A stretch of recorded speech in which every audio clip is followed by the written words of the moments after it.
well, using the adverb, not the adjective. Right. Okay. Yeah, I just finished all my work issues. I've asked my guardian angels and spirit guides to guide us and protect us and make sure that any potential Mercury retrograde glitches do not occur.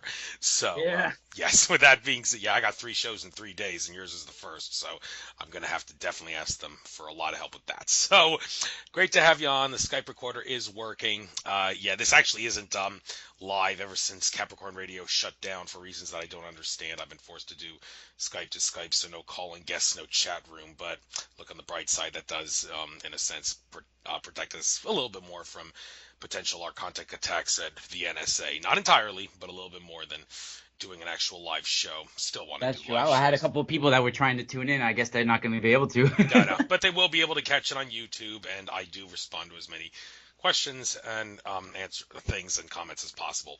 No comment gets deleted.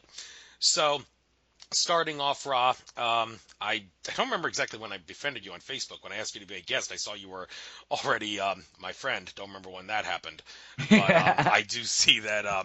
I did see 3 of your interviews. Yeah, I think I saw 3 of them on the Leak Project YouTube channel with Rex Bear. I did Yeah. not watch the one that he alleged that you shapeshifted.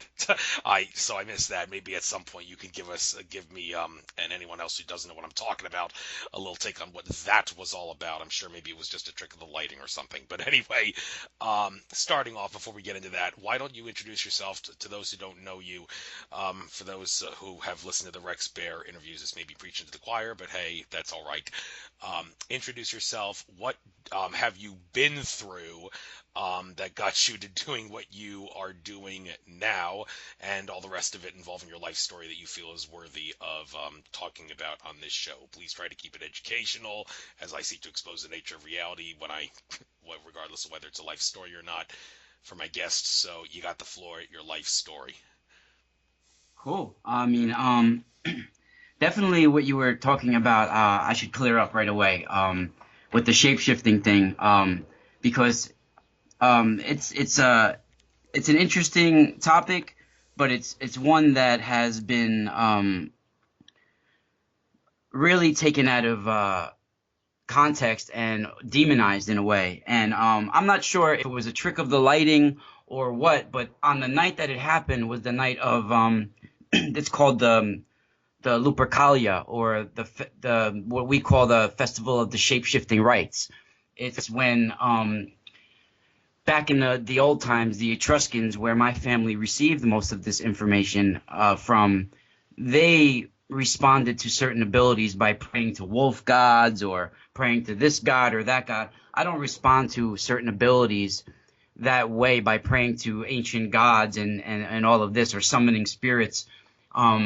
I respond to it by understanding that it's part of my lineage and my ancestral memory and my DNA, and that when certain things are activated, certain abilities are remembrances of the past even, and they get awakened inside of your body. Like we are particles of light, basically particles of information that has been deactivated in a way that we need to awaken throughout our lifetime.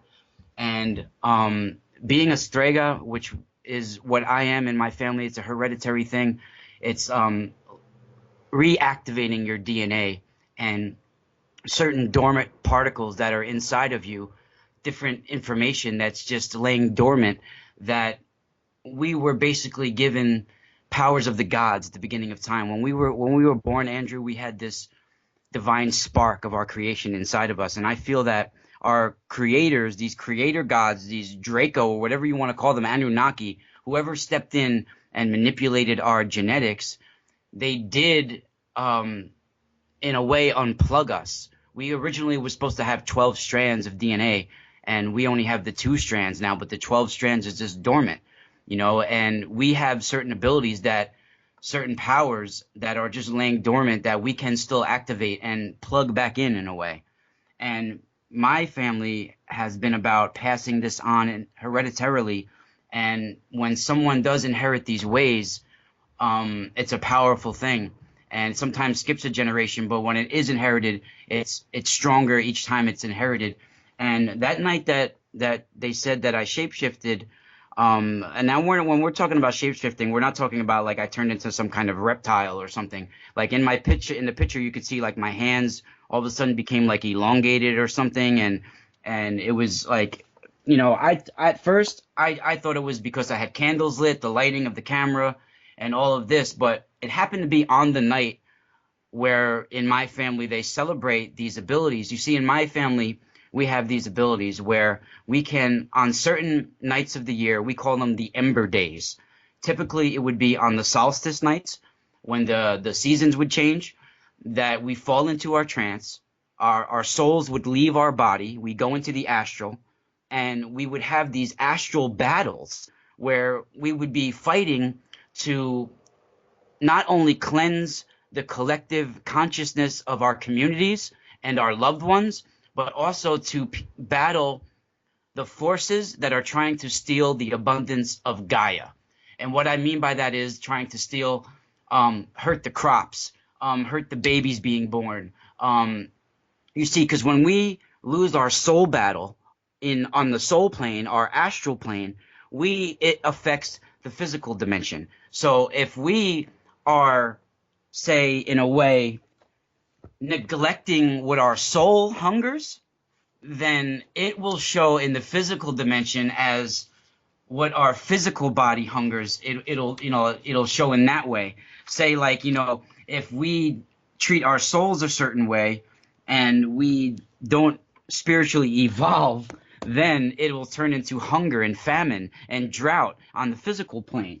And you see, one plane directly affects another, as above, so below. And there's 7 planes of existence, basically, we believe, like the ultimate plane, the divine plane, the spiritual plane, the mental plane, the astral plane, elemental plane, and the physical plane. And each plane is like a domino effect. When one thing happens on one plane, it directly affects each plane like a domino effect, toppling down on each other. And that night when that happened, um, like I said, it was on the Lupercalia. And you see, when my family, we have these abilities that when we transform on these ember days in astral form, we can transform into all different types of thought forms or tulpas. And one of them happens to be um, relating to Gaia in the form of something from the forest, like a wolf or like a wolf man. And we battle the negative elements trying to steal, the abundance of Gaia and hurt our crops and hurt the babies being born to that year and all of this. So we'll transform on these nights, these ember days in the astral, and battle the Malindante, which are the bad shaman or the dark shaman. And my family were called the Benindante, which were the good shaman. And back in the day, with the Etruscans, they would relate to these abilities by praying to all these different wolf gods and all that. And people think that I like pray to different, but never in my life have I ever prayed to a wolf god or summoned spirits. I relate to those abilities as understanding that it's part of my DNA and awakening them inside me, and it's part of psychic abilities. And having this is a powerful thing.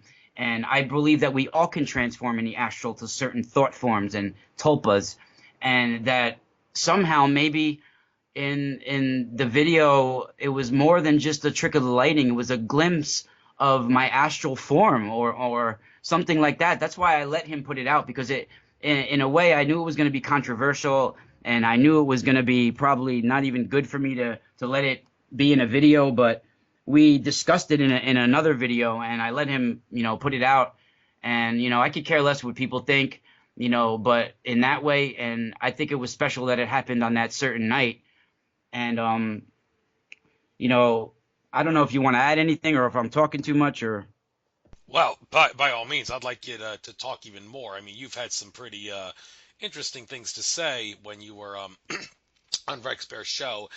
They may be a little grim, especially for a lot of my friends who are in the spiritual but not religious community, who are borderline new age and really want to focus on love. But that's okay. I mean, I've been very critical of those people who interesting. I was at the Free Your Mind conference this past weekend, and unfortunately there seemed to be a lot of preaching to the choir at that conference. That was the downside. On the good side, many solutions were pressed. A lot of talk about the Illuminati at that conference. That was one of the preaching to the choir things. But nonetheless, I'm sure you can tell a lot of non-preaching to the choir stuff on this show, and I'm interested to hear that. But I did say that during that conference, during open mic, I pointed out how like spiritual people, they seem to get uncomfortable when we talk about this kind of grim Illuminati-based fear stuff. But we're not giving them their power or anything, because our intent is to stop their agenda. Now, we may be lowering our vibrational frequency when we talk about this, but I can assure you that's only temporary. And again, since we do have an intent of stopping an evil agenda, then hey, the temporary low vibration we get from talking about this is totally worth it, especially when it involves exposing stuff that people need to know about. Some people will refuse to believe it, but that's their problem. But then people will get uncomfortable when they hear it. A lot of spiritual people do, and I was bitchy about that at the open mic. And it's interesting how sheeple, I hate to use the word sheeple, but hey, I use it because everybody knows what I'm talking about. It's one of those words that sticks. They get uncomfortable when they hear things that are fear-based, Illuminati-based, because it's out of their comfort zone. That's the same reason the highly spiritual people who aren't sheeple because they're awake, but they still have the same problem when things are discussed. It's out of their comfort zone. They tend to get uncomfortable, and I have often said those people need to learn some discipline themselves not to get uncomfortable when they listen to this stuff, because that will play a big role in their awakening and the rest of humanity's awakening, because they're keeping us back when they get uncomfortable and can't discipline themselves to not get uncomfortable hearing that. And I would like you to maybe in this interview, well, you have your own style. I have my own style. I'm not going to tell you how to be a guest on my show, but nonetheless, I want people to be able to listen to the stuff you say in this show to maybe use as a tool to help them get out of their comfort zone and be able to listen to stuff that gets out of their comfort zone. So with that Yeah, said, you have had some pretty, I dare to use the word grim, but hey, maybe that should be said, some grim yeah, and experiences that you've had. can you yeah, and you know what? Some people when it triggers that feeling inside of them, maybe it's because they can relate to it and they're a little bit scared of it. Can you give me 1 second? I'm just gonna grab a drink of water.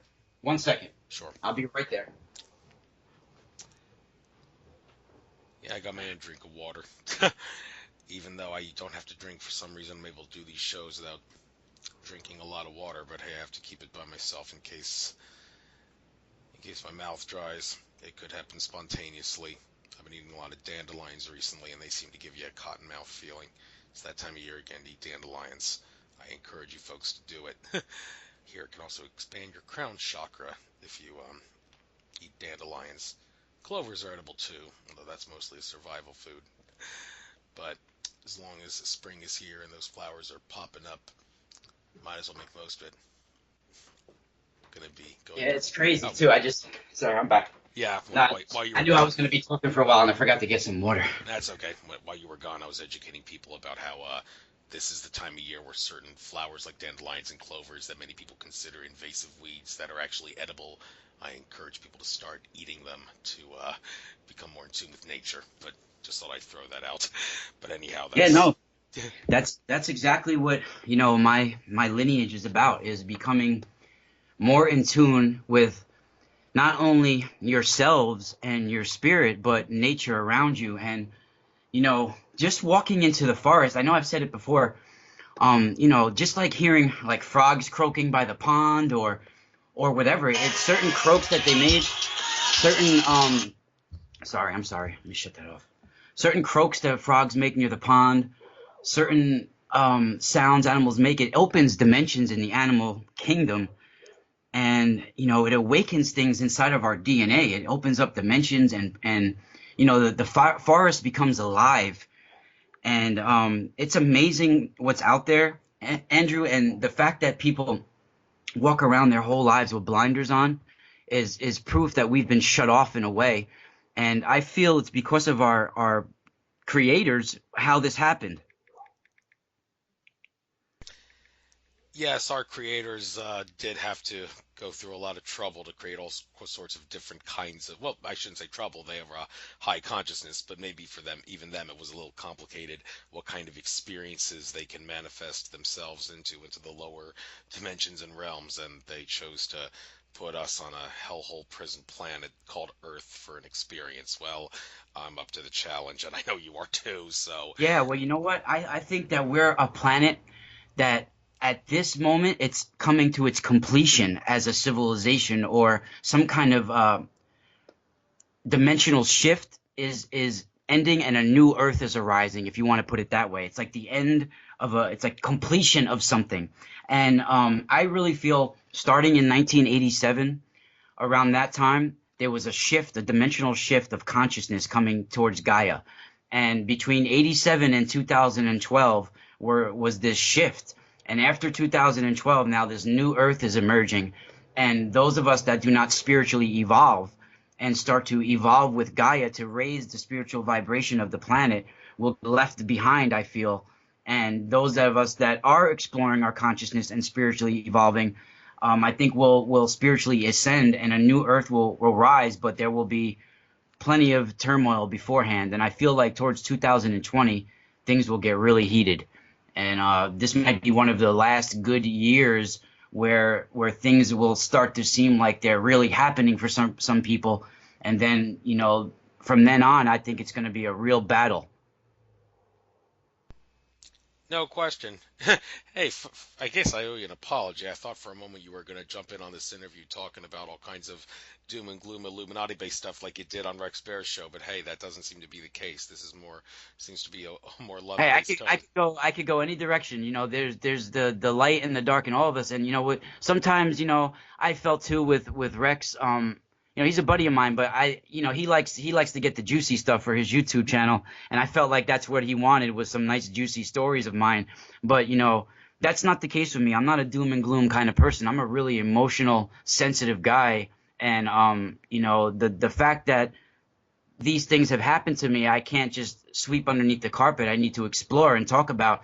And when I was on Rex's show, that was the first experience some people had of me. But I've been doing interviews for a year or two now, out in the public, and I have my own radio show. So I know he touched a bigger base of fans with the Leak project, but I've been doing interviews like this for a little bit now, and it's like every time I do one, it's like I really feel like I just dumped so much that I've been carrying with me for so long. And when I did all those interviews on the Leak project, I felt so relieved afterwards. Like I got so much out, and it was like therapy for me just talking about all that.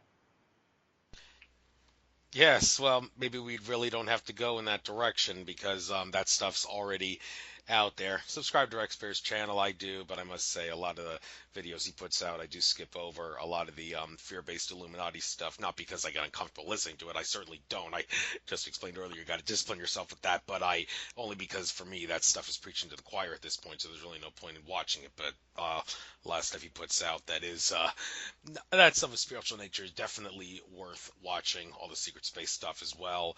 But like you said, he's like Alex Jones. He likes to get publicity from fear porn. But as long as he's exposing and getting solutions out there, there's really nothing wrong with that as far as I'm concerned.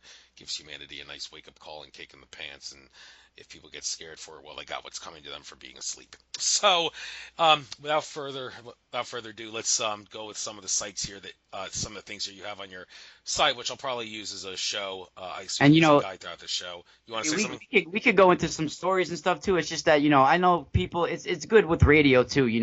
To not only give information, but gives people want to hear personal experiences as well wrapped into the information, and that's how to keep people intrigued and into the conversation. And I have plenty of experiences that happen on a weekly and daily basis in my life. So I like to come out with new stuff that's happening and the new things I've been working on as well. I mean, we could go back to older stories if it comes up, but yeah, like I have so much new stuff that I've been working on, and I'm doing daily videos on my YouTube channel, and it's an exciting time. And I do like what I was talking about before, the readings that I do is not only do we transform in the astral to battle the negative forces that are trying to hurt Gaia, but also the ones that are trying to hurt our soul. You see, we are going through these astral wars, Andrew.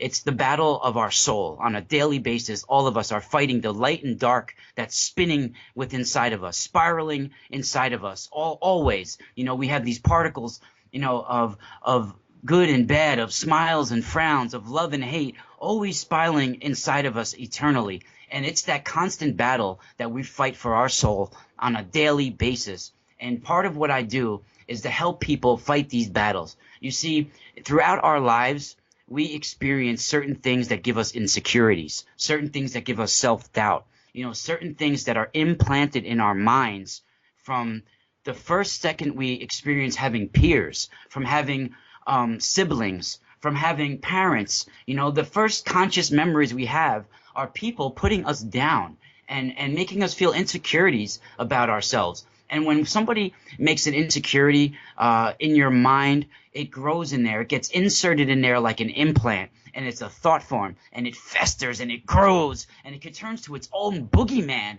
and monster, and it could cling to your soul. And then every time you get dressed for work in the morning or get ready for school, and you look at yourself in the mirror, it whispers in the back of your mind, "Remember me? I'm the boogeyman. You don't like your ears," or somebody made fun of your nose, or somebody made fun of your smile or your teeth or this or that. And it whispers in you, and it clings to your soul. And if you don't battle that monster, that entity that can form and cling to you, then it gets imprinted on your genetic memory. It gets imprinted on you for incarnations upon incarnations and lifetimes, and it'll stay with you, and it'll get inside your ancestral memory. And part of what I do is I can transform in the astral and help you battle that monster.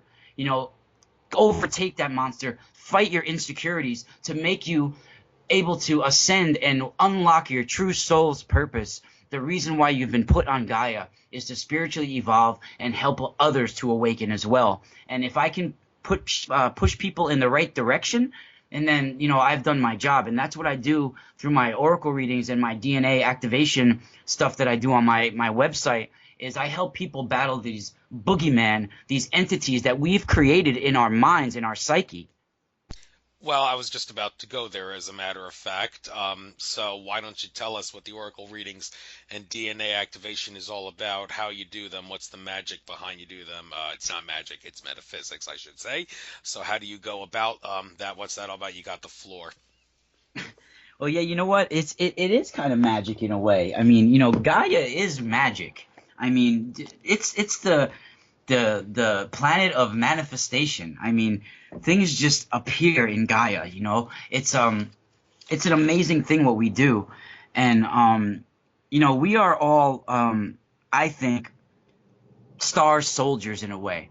How we are all battling on the astral planes for the spiritual evolution of our souls, and most of us don't even remember. Even the Aboriginals, Andrew, they believed in dreamtime healing thousands of years now. And we basically, the New Agers now, I don't like talking all that New Age humbo jumbo, but it's just old terms that they make sound more complicated. But holographic kinetics is dreamtime healing. Same things the Aboriginals believe.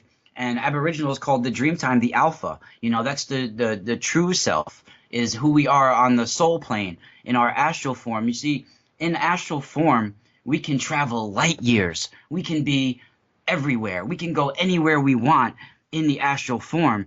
And, being like a light warrior or a star soldier is to help, cleanse people's consciousness and their psyche and help them battle their soul. And that's what I try to do. I try to not only do I do oracle readings, I don't really use tarot cards per se. I do oracle cards, some of them that my family has made themselves. They're more like a positive affirmation. It's a magnetic attraction almost.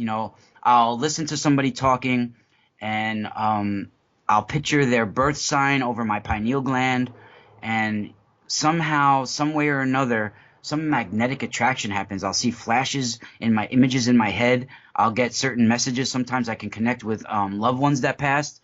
And when I go through my oracle cards, it's like a magnetic attraction. A card will just pop right out of the deck. And it always is like 100% accurate.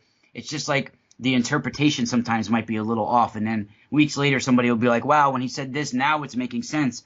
And, it's truly amazing. I'm 39 years old, and I've been doing them since I was in high school. So, over 20 years. And it still amazes me how It's almost like a magnet to somebody's soul, how these readings happen. And I help people activate what's laying dormant inside of them, their true soul's purpose, because we all get up in the morning and we do things we hate. We do things we don't want to do, you know, and to try to unlock something inside of someone that's going to make them happy to wake up every morning, and something where their soul is getting fed the way their body needs to get fed. You see, we feed our physical bodies on the physical plane, but we also need to feed our bodies on the astral plane, you know, on the soul plane. And if we don't feed our bodies with information and love and light, you know, then we're going to totally, you know, get taken over by these lower astral entities that can cling to our insecurities,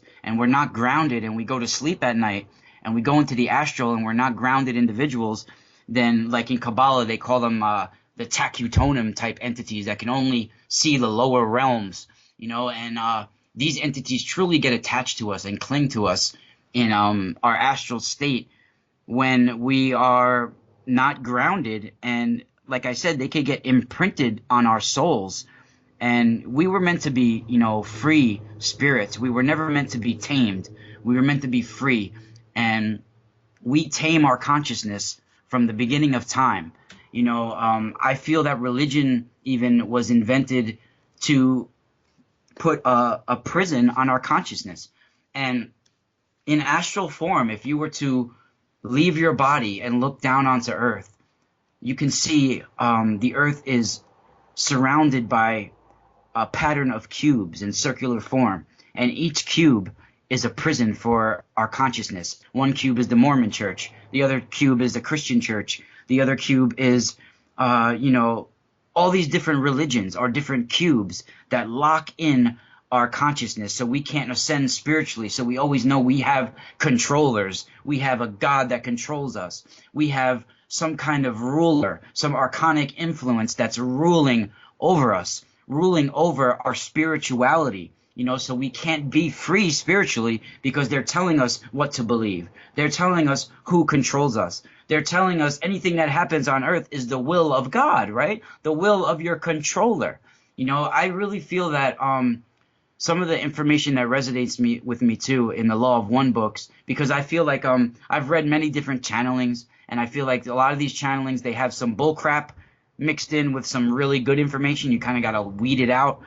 But some of the information that I've read in the Law of One books that resonated with me is that, you know, these Orion groups that came down, they possibly were the ones to give Moses the 10 Commandments in order to establish an elite class, you know, a God to worship and rules to live by, and keep them preoccupied with religion to sort of imprison their consciousness.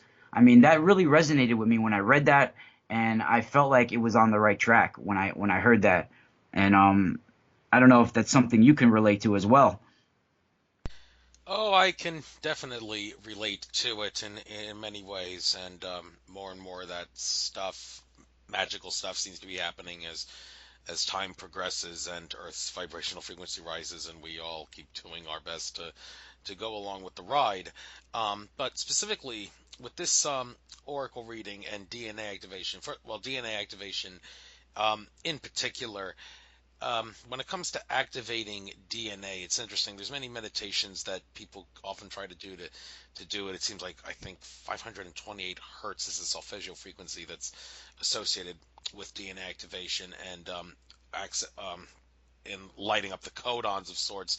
But there's got to be some reason as to why it is that, okay, you can do those meditations to activate your other DNA, but it seems like it's, again, a temporary kind of thing. Just like I said, talking about fear porn will temporarily lower our vibrational frequency, even if we do it with the intent of exposing it. Well, these DNA activations, it seems like they only have a temporary feeling, and you got to do them again and again at some point. Well, I mean, it's a lifestyle, because you can awaken your certain members of your DNA, but it's a lifestyle. You see, we can change our blood, we can change our DNA just with our thoughts. Things can happen. So when we start to go back to our old ways, it's like we're deactivating part of us again. You know, so it's like when you have that enlightenment, that certain awakening that happens. It's like a soul transformation at that moment, and you could see like the plurality of all worlds, and everything starts to click, but it only lasts that one moment, right? And it starts to fade because we start to realize that we have to deal with the physical world still.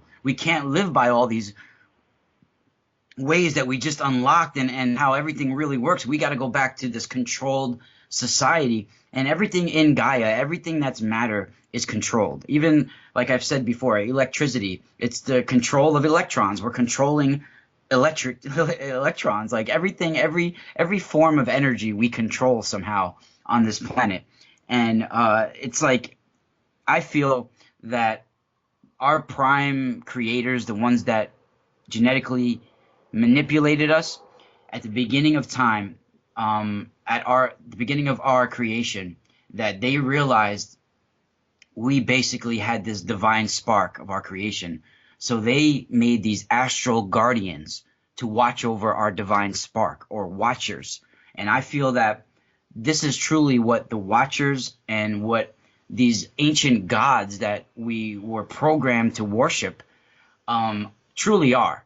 And I feel like the Draco or Anunnaki, whatever you want to call them, that they are sort of like a programmed consciousness, that they were put on this earth as genetic manipulators to terraform and collect DNA, sort of like a programmed artificial consciousness in a way, or to be rulers. You know, there's like a hierarchy. And I feel like there is the prime creator, the one and only prime creator that created everything. It's like a universal consciousness. It's everything that is God, you know? It's this prime creator. But he made, or she made, I feel it's a she source, but it's a man of how the source is used. It's a man and a woman in one. It's a god and a goddess, but it's a female source because it creates, it gives birth. But I feel the man is how the source is used. And that's what I truly feel. And I feel that the prime creator also made a hierarchy of gods. And each planet is its own god in consciousness. And there are a hierarchy of creator gods. And that these Draco are one of these members in the hierarchy, or Anunnaki. And that they were sent to collect DNA. And when they made the human with all of this DNA that they collected through these wars, these galactic wars through the Lyrans, the felines, the Nordics, all this different DNA that they collected, that somehow they made the human, which we are a mix of all these different species, and we were made with the divine spark of the prime creator inside of us. And when these Draco or Anunnaki saw that we were born with this divine spark, that they created these astral guardians to watch over our divine spark so we don't ascend spiritually higher than they are, you know, to keep us at a lower vibrational frequency, easily controllable, easily manipulated, like blind in a way, certain amnesia in a way, and that we're unplugged now, and that as soon as they created us and realized that what was inside of us, that they basically unplugged us, and that we have these guardians over us, or watchers.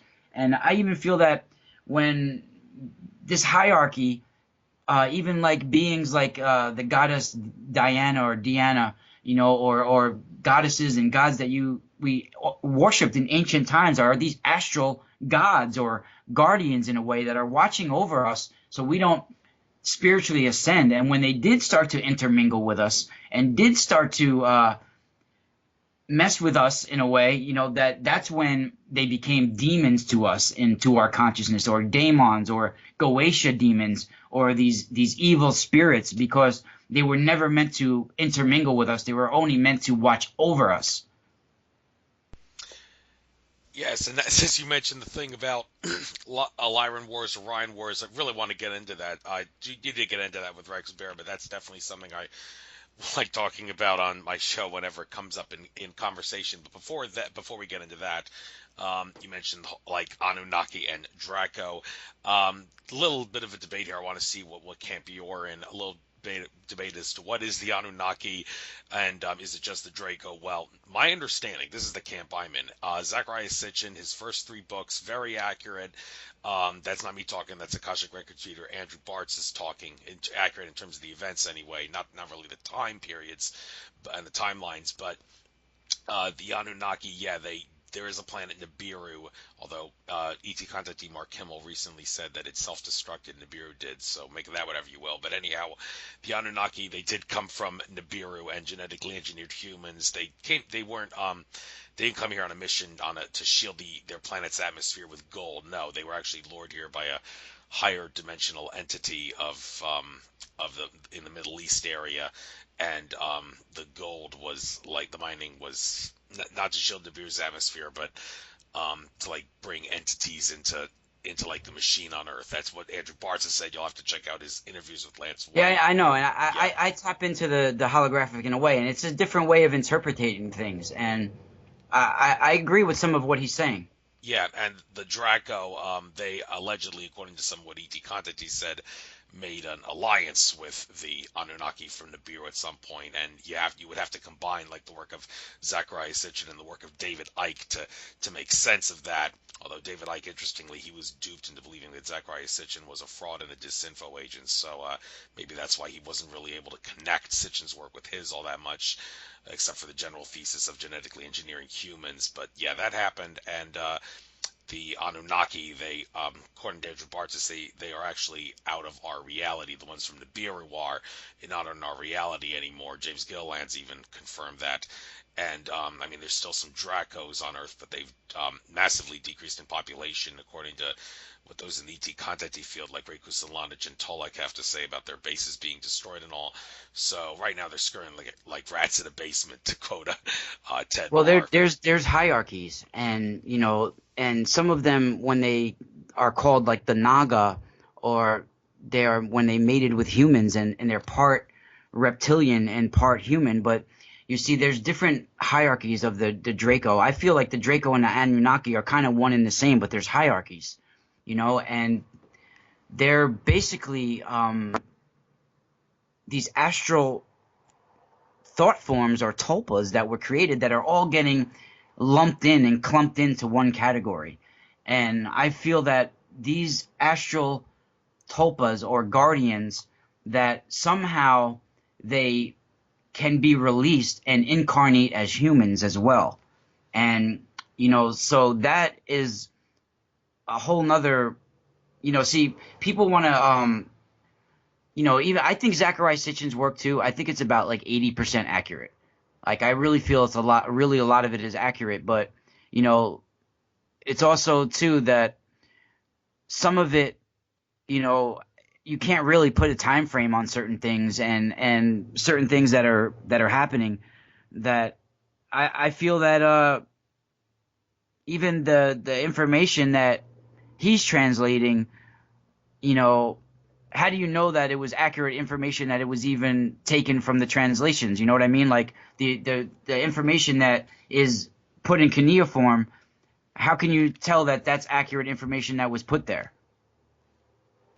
Well, that's a reasonable question, and some have even gone as far as saying that, yeah, there was a conspiracy in Sumerian times to lie in the Sumerian tablets, and but then again, that gets into the whole can of worms about Zechariah Sitchin mistranslating the tablets, which I think was put forward as a disinfo campaign to discredit Zechariah. But hey, I'm digressing here.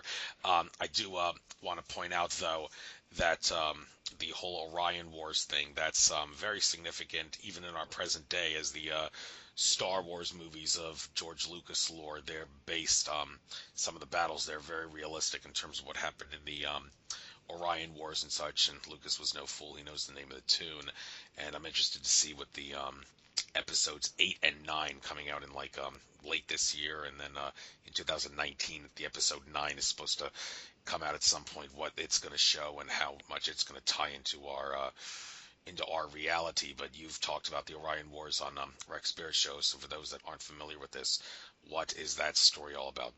Orion Wars and Lyran Wars and how the Draco fit into it as well, and humans. Yeah, you got the floor.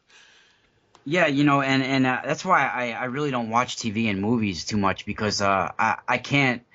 It gets me too crazy. Like I start to think about things, and it's like, oh my God. I like whenever I start to watch TV, I'll put on like cartoons or something because it's too much for me. I really am an empath too, and certain things that I watch, it really affects me. So like I can't even watch certain things, and basically, this is a war that's been going on for eons since the beginning of time.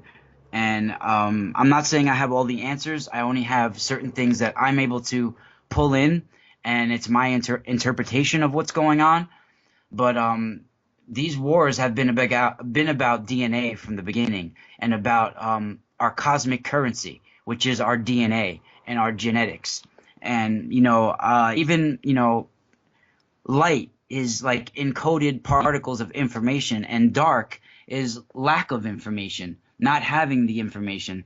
And I feel that at the beginning of time there was a collision. Light and dark particles, light and dark matter collided at the beginning of time. It's chaos, it's a collision.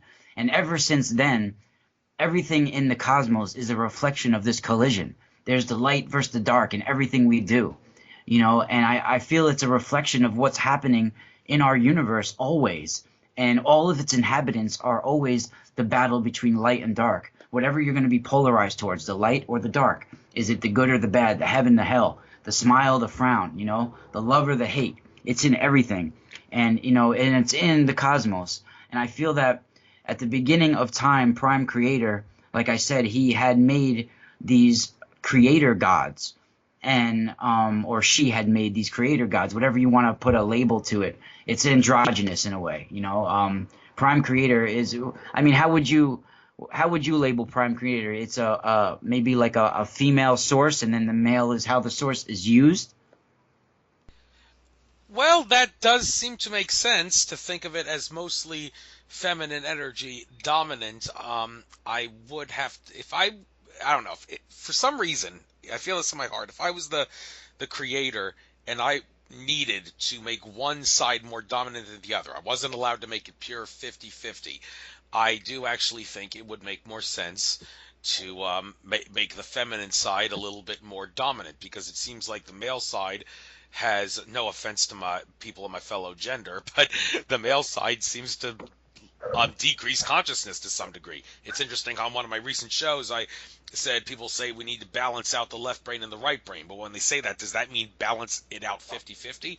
No, maybe it makes more sense to have it 65 35, perhaps, or maybe not that much extreme, but you can't have the left brain being dominant and you want the right brain dominant but not overly dominant. So not 50-50 is the point I'm trying to make. I mean, even Lily Earthling has said that yin yang, the duality, well, yin yang, based on the symbol, you think maybe it symbolizes 50-50, but Lily Earthling claims, a lot of people disagree with this, but that's a matrix consciousness suppressing tool, duality. And the yin yang symbol, even though it has a lot of good qualities, will in the end still keep you trapped in the matrix. So she advises not using it. Well, are we perhaps saying you shouldn't go 50-50 when it comes to balancing masculine, feminine, and left brain, right brain? So does that make sense to you? Yeah, no, and what just popped in my head too about what we were talking about before, because it was something that I wanted to bring up tonight too, is even with the cuneiform tablets, have you ever heard of like what we call time jumpers? Yeah, one conference I was at, Laura Eisenhower said that Andrew Bartz has told her that timeline jumpers were trying to sabotage our conference, and I'm thinking, okay, well, I'm sure that's true because he can read the Akashic records, but how is a third-dimensional human like me supposed to make sense of something like that? Yeah, Yeah. no, and I think that if someone like us did time jump, it would blow our circuits and totally, you know, I think that is some kind of race that are time jumpers, maybe even helping manipulate our course of history, that maybe even that they don't have every bit of time available to them, but they're going back in time and putting certain things in the ground for us to find, like the Nag Hammadi, or certain things like cuneiform tablets, or certain scriptures that all of a sudden we find in the ground out of nowhere, put back by these time jumpers to change our course of history, to give us either misinformation or information like clues to help us awaken and to give us clues from the past that we would never have found any other way. Yes, although that raises a whole new can of worms of how, if these timeline jumpers, like, if they were trying to sabotage our conference, it's not like we could perceive them or, like, see anything that they were doing from a physical mass standpoint. So does that mean that they were affecting us in ways at like an astral level to like change our thoughts or make us perceive events differently? Or are they actually implanting like physical objects, like you say? I know that those higher dimensional entities, the good ones anyway, do have the ability to remove physical objects. They did it to me with some of my metaphysical chips that I bought to protect myself from EMF energies, and my angels took them from me. I'm not going to get into the whole story about how I know that. That's going to take away from your time. But so they were taking it away as a way of telling me, hey, don't waste your money on this stuff. We're here to protect you. We'll keep you safe from the EMF energies. And they even did that with a walking stick I used to ground myself in the winter season when I'm in nature. Took it away, and then they made it reappear again a week later. But that's a way of. But my point is, yeah, these entities, whether they're timeline jumpers or not, have the ability to some degree to make physical things vanish in and out of existence. It's not magic, it's metaphysics. So yeah, this stuff can happen. Call it miracles if you want, but we know from the nature of reality being a decoded from consciousness, there's nothing unusual about it. So anyhow, with Yeah, that well, I feel that maybe like possibly 300,000 years ago or more, that our planet was hijacked by the dark. That the battle between light and dark, the dark started to win about 300,000 years ago, and our Earth was hijacked, and that we've been controlled astrally, and by controlling us astrally, we lose that soul battle, and we are not spiritually evolving as a whole, and it affects our physical dimension, and we're more easily controlled in our physical lives, and we're sort of stuck on this prison planet in a way, and it's like it's I truly feel that there's I even had an experience with these translucent type beings recently, and it was something that I just did a video about as well. And before we get into the Orion Wars, maybe I should bring it up that have you ever seen a picture of a translucent type entity or being? Because I saw one online that really resonated with me, and it's almost exactly what I saw. Yeah, I've seen pictures like that out there, out on the internet. Who Well, hasn't?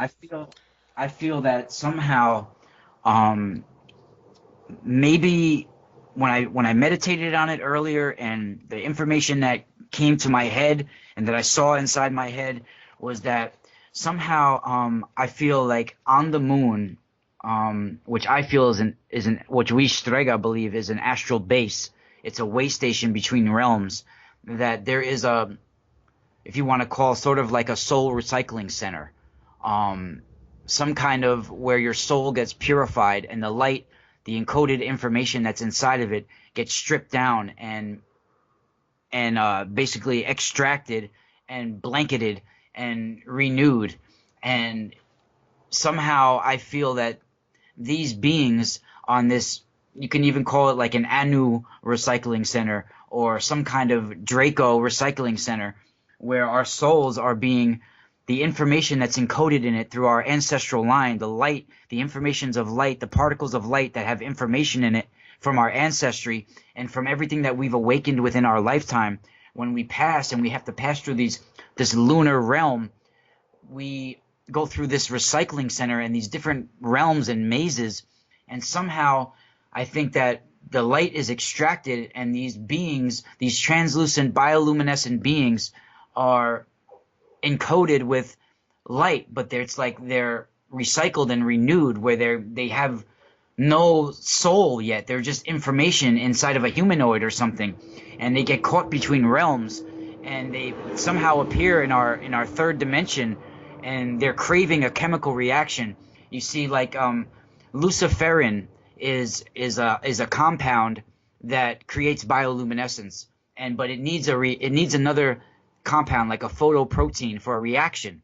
So I think that these beings are somehow craving that reaction, some kind of chemical reaction, and they're being lured to certain areas that are high energy outputs, like nuclear power plants or something like that, and they're appearing through portals and rising above waters. Like I've seen them kind of the Hudson River near the Indian Point nuclear power plant, which is kind of weird because it's the Hudson River. It's not like a salt water. You would think something that looked bioluminescent would come from salt water, but I saw it coming out of the Hudson River, and it's right near where the Indian power plant is.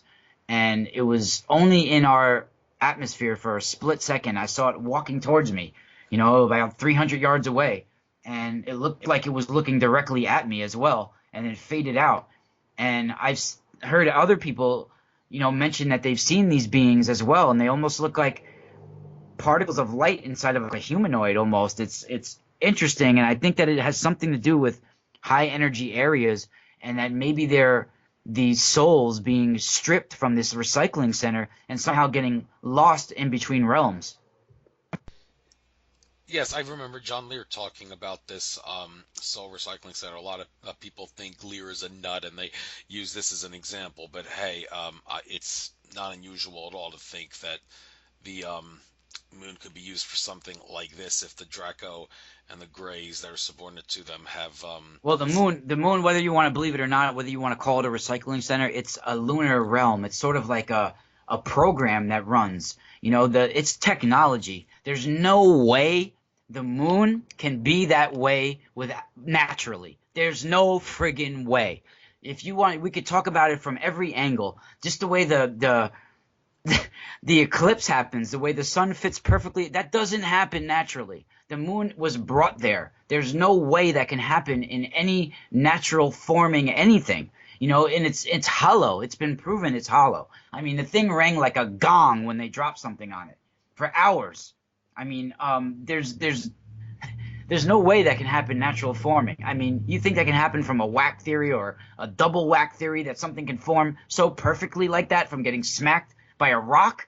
How can that be? There's just no, anything they've ever come up with is ridiculous.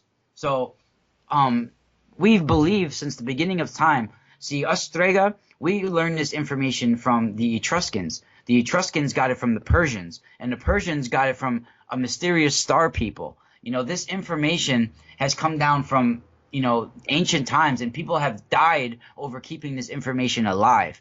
The moon was brought there. It's some kind of base, and it's a way station between realms. When you see that silver cord that gets stuck to our souls that you see traveling through realms, some people see the cord, that's connected to the moon. It's connected to your intentions and the lunar realms, and it keeps you grounded to Gaia, to this physical plane. When you die, that cord is cut, and you go towards the lunar realm, and you travel through this lunar realm, and a program is activated. It's almost like what the Tibetans believe. Like when you see certain lights when you die, you get lured to certain realms from these certain lights, and it's almost like an installation of a program inside the soul matrix. No question the moon is artificial, yes. However, a little bit of a controversy regarding where it came from. I mean, you got Lear's story that it was created somewhere in the Jupiter system, and it was towed here, and you got Alex Collier saying that it was part of the Chauta star system, created in Chauta star system in Ursa Minor, and even had Jay Weidner when he was on my show talking about Freemasonic papers, secret papers that were uncovered, talking about how the moon was from Sirius. So why there's so many different stories of where it comes from, I don't know, but definitely no debate over the fact that it's got to be artificial. The evidence, of course, is overwhelming. You mentioned Strega in passing a couple times. You have it in parentheses, the old religion here on your site. So for those that are ignorant of what that's all about, because you just mentioned in passing, I'd like to maybe get into that. What's that all about, and the significance behind that makes it worthy of bringing it up? Well, Strega is a hereditary thing in my family. Basically, it means like a good witch, and I know the word witch has been demonized, but it means like a good shaman.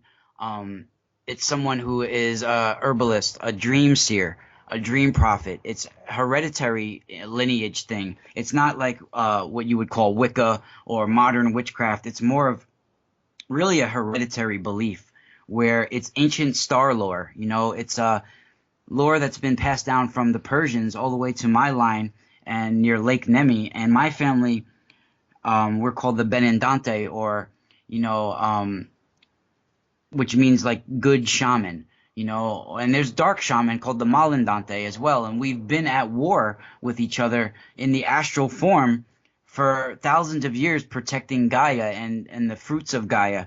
And you know, a Strega is not only a shaman, but a psychic, and we can, you know, almost they say like you can create something from nothing. You can make, you know, manifest things in the astral, you know, from just from your thought. You can create things, and you know, it's a truly powerful thing. And we've been, you know, from the beginning of time, anyone who's explored their consciousness has been hunted down.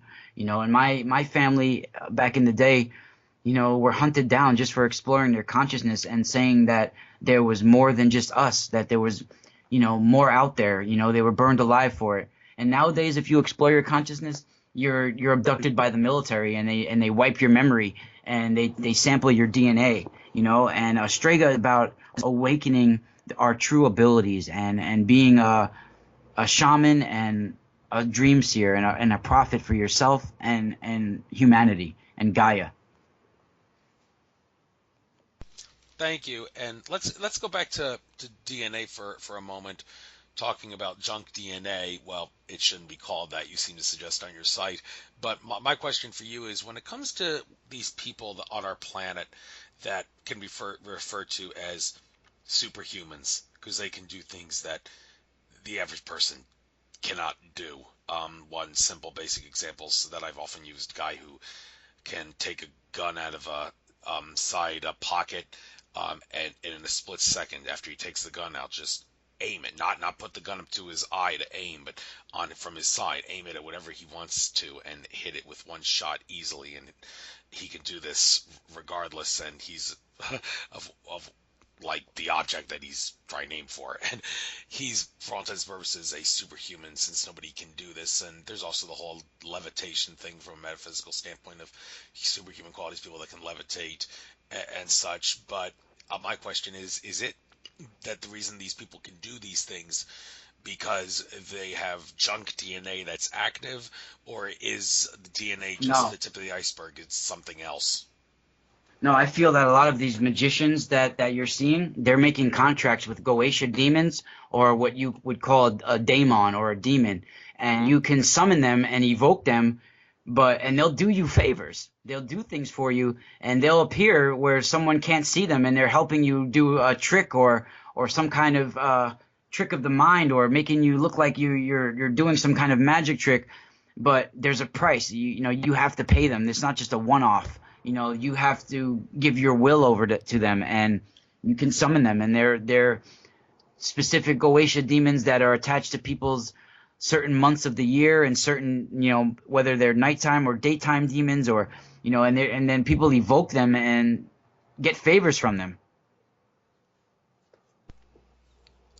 Okay, since you're talking about the demons, I want to get into a sense of how many different types of demons there are. Like when people use the word archons, they sometimes make it really simple and basic, saying, "Well, that's just the reptilians and the greys," because that's what the Gnostics say. No, no, it's been said there's more than just two entities, alien entities, like reptilians and greys. It has other beings like etheric spiritual entities that can attach to you or screw around with your aura or something. Like maybe even shadow people is a term that some might think of when they think of archons. That's another type of ET race. So when it comes to how many different types of archons they are, I mean, Well, do you go the basic word or okay? archon, the word archon in general means ruler. You know, so it means like a controller, someone who rules over you. The word archon is by definition means ruler. So, you know, I feel that there are millions of entities out there. You know, you can't put a number on them, but there were certain ones that were created, like I said, as like these astral guardians over us that really got corrupted when they intermingled with us when they weren't supposed to. And I feel that we make contracts with them. And certain magicians, like you see, I don't think it's awakened DNA in them. I think that they're making soul contracts with daemons or spirits, whatever you want to call them. Making contracts. Okay, so hypothetically, if someone makes a contract with a demon entity and somehow realizes that they made a mistake, can Well, you perhaps this is offer what it is. solutions? You don't realize you're making a holographic contract with them as soon as you call upon them. As soon as you call upon any spirit, even even calling upon Archangel Michael or Archangel whoever, you're in a way welcoming them in your life and saying, "Okay, you have access to me." So just calling upon any entity in general, you're giving them access to yourself. All right. And when you're asking them specifically for a favor, you're creating a contract. Okay, that makes sense of it a little better for those that don't quite Yeah. understand the phenomenon. But That, okay. With that being said, I'd like to maybe switch gears a little bit here, talking about the okay, exploring the Ka with host Ra Castaldo. Ka, what is Ka? well, the Ka is, your eternal soul.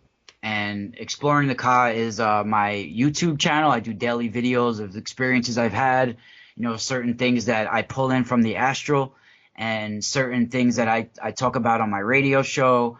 And, lately I've been having a lot of connections with my star origins. And, I have a strong connection to Vega and to felines as well.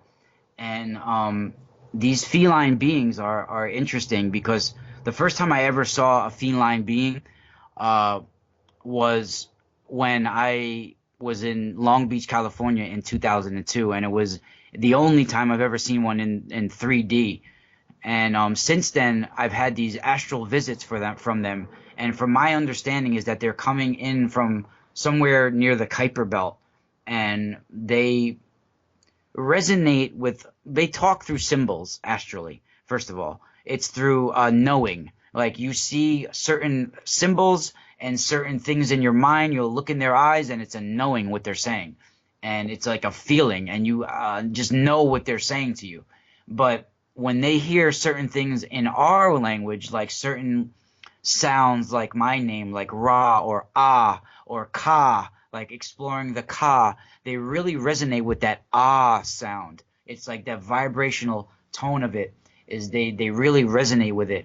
And what they really like is music and emotional art from humanity, like from our souls. When an artist really expresses pure emotion through their art or through their music, these felines get high off it in a way and absorb it and rejoice in it. And they have like showers of warmth and golden rays, and it's like they dance and rejoice in the emotional vibes from the artist. And they can't create music like that. That's why they like to absorb it from us. And I'm not sure whether I consider that benevolent or not, because they tend to spy on someone astrally and absorb the energy from their emotion. Like if you're a musician, and sometimes certain musicians that they do this with, they'll like almost spy on them in a way where the musician doesn't realize they'll be playing alone in their bedroom, and they feel like they're performing for somebody or that it's really important, but they're just there alone.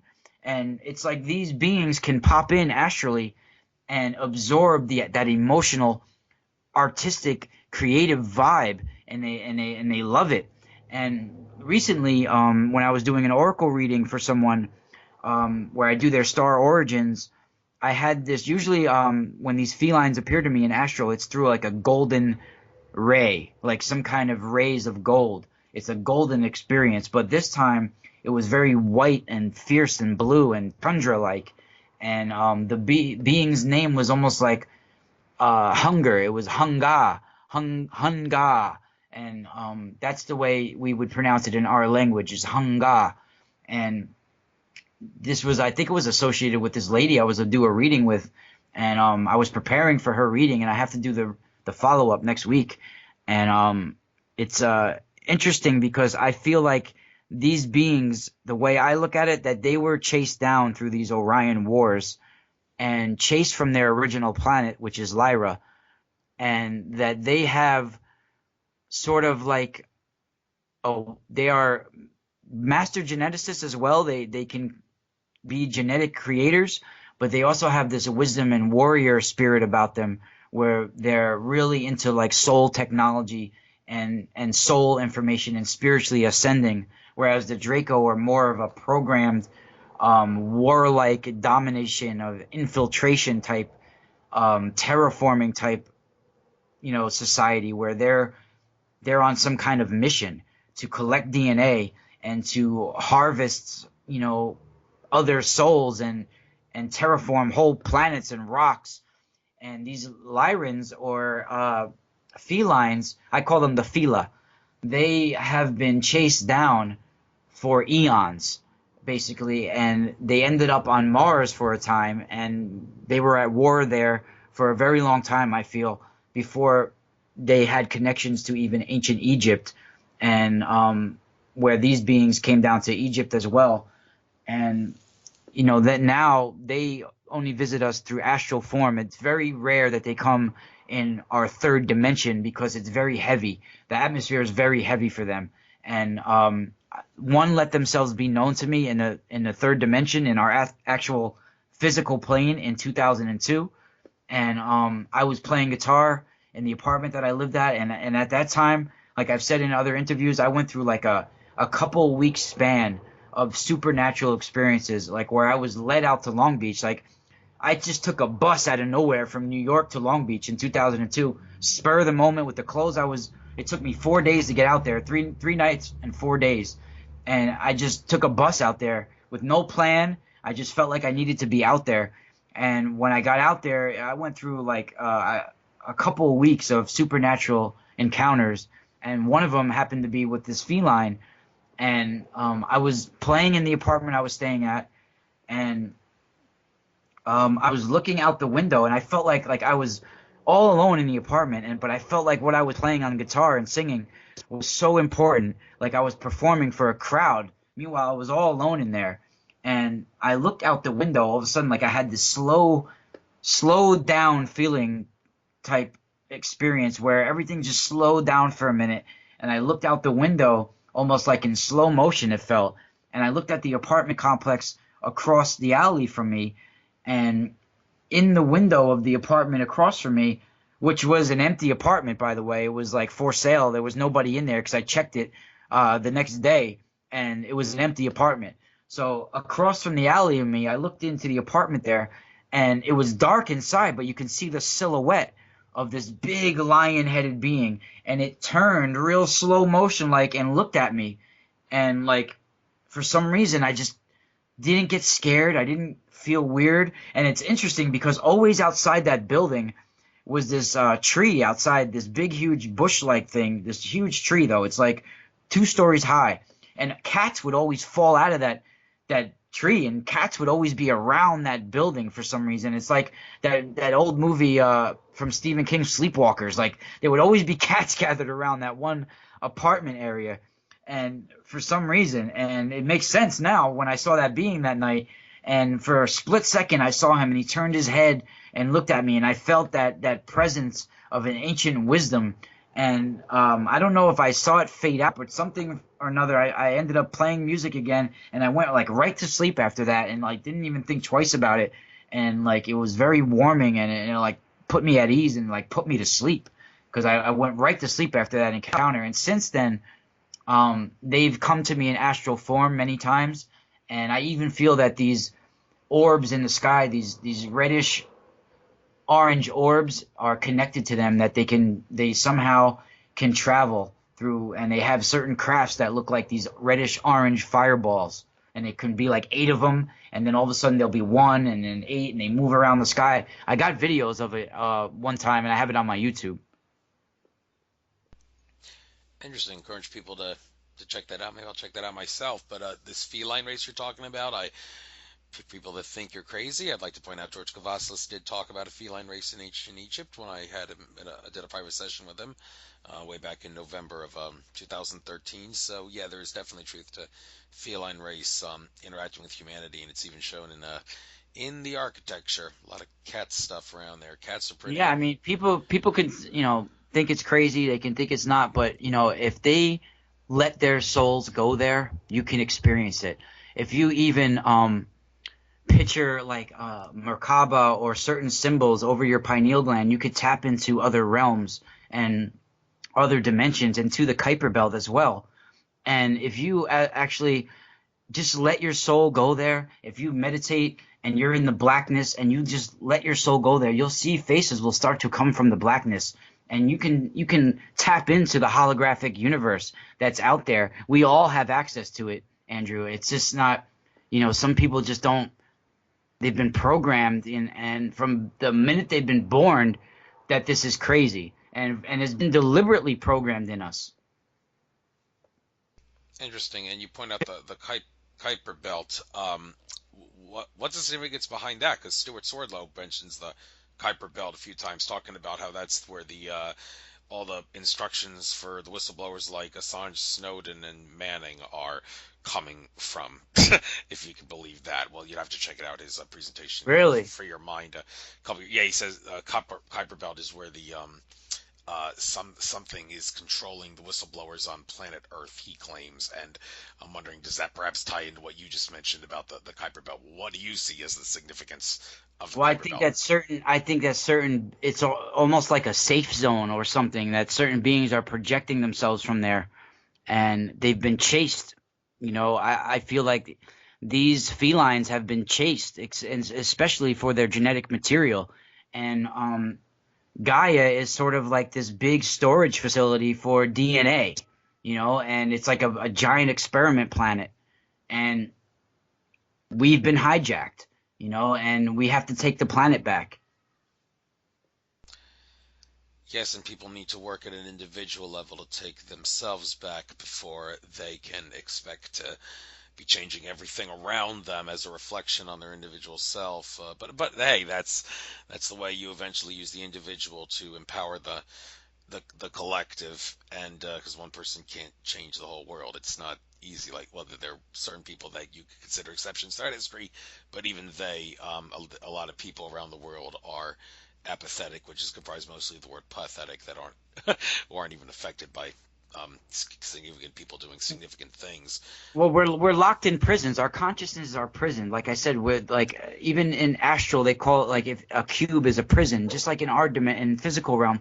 Anytime we're locked in a prison, a cell, some kind of cube. It's a cube for our consciousness. These religions and these beliefs, they're locking us so we don't ascend spiritually, and that's our problem. If we don't, let ourselves get awakened in a way and break this armor, this fear imprinting that we carry around like an armor, all over us our whole lives. We've been fear imprinted, and I believe that we are time coded, and when these time coded particles that are filled with information awaken within us, it awakens something inside of us, and when that's awakened inside of us, and we share that information that we awaken with other people, on a collective basis, we can awaken masses of people. And by doing that, we, change the collective consciousness of Gaia, and we raise ourselves to a higher identity and a higher purpose. And that's what we need to do. And, basically, you know, we need to rearrange our DNA. And we only do this by thought. We have all been programmed with fear, and fear is a freaking stalker, a murdering beast. It's a murderer. And when an idea can take root in your mind, Andrew, and it grows, like I said, it turns into a beast, a monster. And when this fear spreads, certain chemicals get activated inside of you. And when that chemical activates, it fills your body with these chemicals, and it activates this downward spiral towards death. and like thoughts of death emerge and fear of death emerge, and and diseases can even be spread electromagnetically this way. Like, oh my God, I have cancer, I have AIDS, I have AIDS, I have AIDS, and you give yourself AIDS. It's like it's an electromagnetic energy that and information that can get spread, and it all starts with fear, and it starts with our psyche. No question. That reminds me of a story. Woman at a conference I went to talked about how every year when winter came, she worried about her kids getting the flu, and they always got the flu every winter. And then when she learned about the law of attraction, she decided to stop worrying about her kids getting the flu all the time, and then they didn't get the flu anymore. So Yeah. yes, you Yeah, could. it's like it's true, and it's like I feel too that like when we're born, the moment, the time, the date, everything, it's like a blueprint, a formula was put down for our soul's true soul's purpose. And it's like a concealed library is inside of us that we need to activate. And the tree of knowledge is our brains, and the tree of life is our body and our chakras. And we have to activate that. And it's like when we spiritually evolve, we start to follow that blueprint for our soul. And I feel that these were sacred sites were built upon, and even these sacred geometries and certain electromagnetic formulas that get awakened inside of us when we see these crop circles and certain things like that. I truly believe that real crop circles, not the ones that are man-made, or that these crop circles are almost a sigil for Gaia in a way, a healing for Gaia. It's some kind of inner earth technology that Gaia uses, as her own God, her own consciousness, to help heal herself. When she puts these sacred geometries in a crop circle and it appears and we see it, it awakens electromagnetic formulas within us. And collectively, we help to heal Gaia with this sacred geometry, these sacred symbols that awaken healings in us and awaken healing within Gaia. And I truly feel that's what these ancient sacred geometries and sacred sites and even crop circles are about. It's Gaia trying to heal herself and awaken that electromagnetic formula within us that's imprinted on our soul, because we're encoded with all of these ancient symbols, all of these ancient activities and these ancient sites. That's why when we see Giza, when we see Stonehenge, even when children see dinosaurs for the first time, it awakens an ancient memory inside them, and they remember it. It's like they're captivated by it, and it awakens something in the child. When they see dinosaurs, they love it. They understand it. It's like a remembrance of the past. It's in our DNA, and all of these abilities, they're in our DNA, Andrew. And it's time. I feel like this is the time of remembering that this is the most important for humanity. The time now on Earth, right now, is the most important part and time for our humanity ever. And whatever happens now on Earth is going to affect the whole universe. Yes, interesting how you say that, and I say one individual changes life around, it'll eventually cause a snowball effect to change society. Well, one little planet changing its collective consciousness can do the same for a solar system or even a galaxy. So yeah, thinking on big scales here. With that being said, I'd like to switch gears. I see something on your site here, Naga files. I'm guessing you put Naga because there's some sort of a significance you see regarding the Vedic text. I talked with Michael Cremo for a little bit at the Free Your Mind conference, had him as a guest on my show back in the day, talked about how mainstream archaeology is a fraud and why the Vedic texts deserve to be taken as truth, even though at some core essence they are a bit of a religion. They are, compared to other religions, to a great extent supposed to be based on true events to a great degree. Well, he asserts there's evidence for that. So, well, I'd like to ask, are you perhaps in that camp when it comes to the Nagas and the Vedic texts? Well, I'm not really in any camps. I just know whatever. This is what I like to do. See, I don't really get any of my information off the internet too much. What I like to do is I'm all about books. I like to pull information in from the astral and then see if I can find it in books and back it up with ancient scriptures and ancient books and all types of books.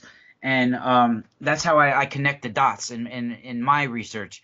And the Naga files for me are me accumulating years and years of research of mine that go back to Vedic terms where, they called these Naga, where they believe these semi-divine serpents, um, where they are part human yet part serpent being. And I feel that they really were onto something, and that I have accumulated over 100 and something Naga files where accounts from all different cultures talking about reptilians and their significance to humanity, and if they help to manipulate us, and if they're hijacking us naturally. And I go through from every culture about all different encounters with the Naga, some of my own encounters with the Naga, and you know I feel that there's like hierarchies as well, like I said, and that some of these ancient gods in the Vedic texts were actually some kind of artificial technology as well, and that somehow these Draco are somehow part AI and part biological as well, almost like a artificial consciousness. Even like Ptah in ancient Egypt, he was known as being able to create things from his mind, like an astral thought form god.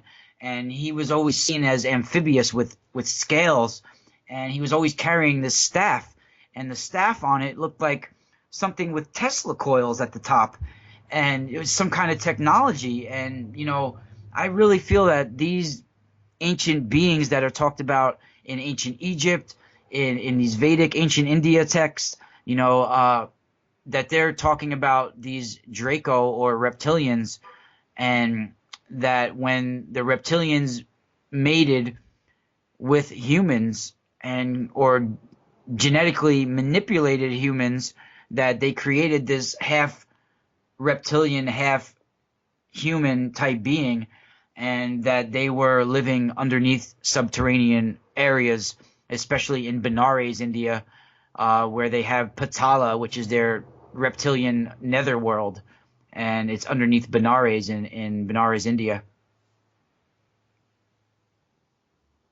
Yes, since you mentioned Ptah, that when you mentioned that, instantly the thing that popped up in my mind was Robert Stanley, my interview with him, because Stanley is unique one of sorts, as he Yeah, I know, is told. Robert. Yeah, as he asserts that Enki is the bad guy and not Enlil, and me being with having reason to believe that Zechariah Sitchin, yeah, he was accurate and all that. That's totally flies in the face of what Sitchin said, that you think Enlil would be the one behind the Archons, if anything.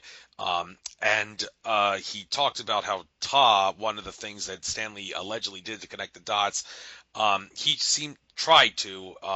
Not exactly sure exactly what he said. I have to check on my interview again, but he talked about Ta, the one you were talking about. He drew a connection to the Ta that Billy Meyer saw as a Pleiadian contactee. There's a contactee he knows named Ta, and Stanley said, "Hey, look at Ta for a moment. It doesn't he bear a striking resemblance to Enki? Well, it is Enki." And he went seemed to back up some evidence that Ta from ancient Egypt has Yeah. connections to See, Enki. And I'd rather not comment on Robert's research, whatever, whether he's crazy or not crazy or what or what. But over the years, I I don't know. I'd rather not comment. I think that sometimes he goes down certain ways that it makes me think about like where his judgment is. But I don't know. I'd rather not comment because I don't know. I truly feel that he had an experience that rocked his life. Totally rocked him, because no man would just start claiming things like this and get and want to put himself through the scrutiny for no reason. So I truly feel he had an experience, but I think he's a little bit I don't know. I think he needs clarification somehow, because he's lost in a way with something. I think he's grabbing at straws sometimes, but I know what I pull in and what I resonate with and what sounds right with me. And people could say I'm crazy too, and say everything I'm saying is ridiculous. But see, I don't think Enki or Enlil were the good ones. I think they both were a little screwed in the head, and they both had issues. I mean, even if you read Zechariah Sitchin's work, I mean, Enki was very warlike and raped people, and you know, both of them were about incest and rape, and Enki and Enlil. And it's you know, neither one of them are they're both looking to dominate and infiltrate and have war. So none of those beings seem good to me, you know. And so I don't like to say who's the good one, who's the bad one, Enki, Enlil, but there is striking resemblances with Enki and Poseidon, you know, having the even Shiva with the trident, you know, and even like Lord Shiva, you know, is said to the third eye was almost like a laser beam, some kind of death ray, and that seems like artificial technology to me, you know, and some kind of advanced technology. And you know, it goes to also with these Orion Wars and how I feel that certain viruses broke out that it can invade a DNA in a species and make it more artificial, like most like almost like a quantum computer, a D wave, where it invades the technology and can tap into different realities. And I feel like these ancient beings had access to this technology, and you know that's the big secret of all, is that somehow technology interweaved with DNA, and it created these super beings. Yeah, just a quick question here. Wanted to get out, just because I listened to Michael Tsarian give a not a live presentation, present presentation, I should say, at the conference. He had to do it over Skype, but one thing that was brought up in his conversation was the debate over whether the ET and spirit entities of the past, were they flesh and blood or were they spiritual. He seems to be more in the camp that they were flesh and blood, which is, I guess, what the Eric von Daniken believers would also assert. I mean, some ETs, yeah, you could definitely say they were definitely flesh and blood, like the Anunnaki from Nibiru. Even Andrew Barza said they are of a third dimensional makeup, just like humans are. So, but the other ET races are definitely of a spiritual nature. So, to say that the majority is either or, well, I don't think anyone could ever know the answer to that. But George Cavazos, I do want to point out, did say it makes sense to think of ETs as, and even humans for that matter, I guess, as coming from dimensions, not in terms of Yeah, a well, planet they when come from. they're extraterrestrials traveling interdimensionally. That's what it is, you know. And we travel through different dimensions, but they're physical beings that can travel through astral. You know, through, you know, you can travel light years through astral form, and you know, there's different planes of existence, and you see, there's not many. You don't see that many crafts and stuff like that in our physical dimension because of technology, because of so advanced our technology is now, that when something is in our dimension, you know, and you can see it, then obviously their technology is not so advanced, you know, if we can see it. So technology is so advanced that we're not going to be able to see such highly advanced things. Yeah, this is David Icke has been preaching for years. Visible light is so unbelievably tiny compared to the rest of the electromagnetic spectrum. Like, they could take a piece of tape from San Jose, California, up to Olympia, Washington, and how that's all electromagnetic spectrum. The visible light spectrum would only be maybe 2 inches long on that whole And, thing, and that's and you see, like when you mentioned the Pleiadians before, you know, I resonate with a lot of the Pleiadian info, especially like with Barbara Marcinek, up to a point, because then when they bring up the Pleiadians, I feel like, I mean, the reptilians, the Pleiadians, talk about them like they use the word, like Barbara Marcinek, she uses the word Lizzies. She calls them the Lizzies. This nice little cute little name. And, you know, I take it far more serious than that. You know, I don't like to label them the Lizzies, and I feel like some of this Pleiadian channeling is under reptilian influence and they don't even realize it. okay. And I'm sure if Barbara Marcinek heard you say that, she'd probably be a little servant and say, "I know when my channels are genuine. I can assure you, I'm not being sabotaged." Well, does she? And does any ET contactee, for that matter? What do you have to say to that question? Yeah, no, you don't. You don't know. And, you know, I truly feel like a lot of these channelings, a majority of them are being tricked by tricksters. And especially in Sedona, Arizona, like I feel amongst that red rocks out there, some kind of portal was opened up, and these dark entities are tricksters, and they're tricking these these new age, people who are not grounded to begin with, because most of these channelers, these new agers, they've abandoned their regular families because of the channeling. Their regular families all think they're crazy. They're living with some like guru type guy that's probably having sex with them and manipulating them, mentally and sexually. And there's like this whole mess, and they're giving people advice on their lifestyle and their spirit and all of this stuff when their whole life is in turmoil. And then they're channeling the prime creator or whoever they want to say they're channeling, but it's really some like trickster, entity who's feeding off of them and tricking them and telling them certain things are going to happen that never happen, and certain this and certain that. And I mean, I really feel like it's some dark entity feeding on their souls, and some of them you could see what they look like. You could see the life is being sucked out of their faces, like they're being fed on. Yeah, I can see that too. And you mentioned you don't think even the New Age people they are grounded. Well, grounding they assert is key to keeping yourself from being attacked. But I mean, how do you do it? I mean, it's not as simple as just stand barefoot on dirt, or if it's cold outside, use a walking stick when you're walking in nature. No, it's not that simple. There's more things you got to do to truly stay grounded. So could you perhaps elaborate on what those other things you got to do are to truly stay grounded so they can't attack you? Yeah, it's keeping your soul healthy and feeding your soul, and not only keeping a good diet and a good exercise, but mental exercise. You know, no, okay. First of all, when you make a promise with yourself, you got to understand that promise is made under divine watch. It's made under watch of all the celestial beings out there, your spirit guides, your ancestors, everybody that's ever loved you, that you'll ever love, everything that's ever been is watching you. It's under divine watch. And you, when you let down yourself, you're letting down your ancestors, you're letting down your beliefs, your morality, and you're losing a sense of yourself in a way, and killing a sense of yourself every time you lie to yourself. And when we lie to our loved ones, we're killing a sense of our soul.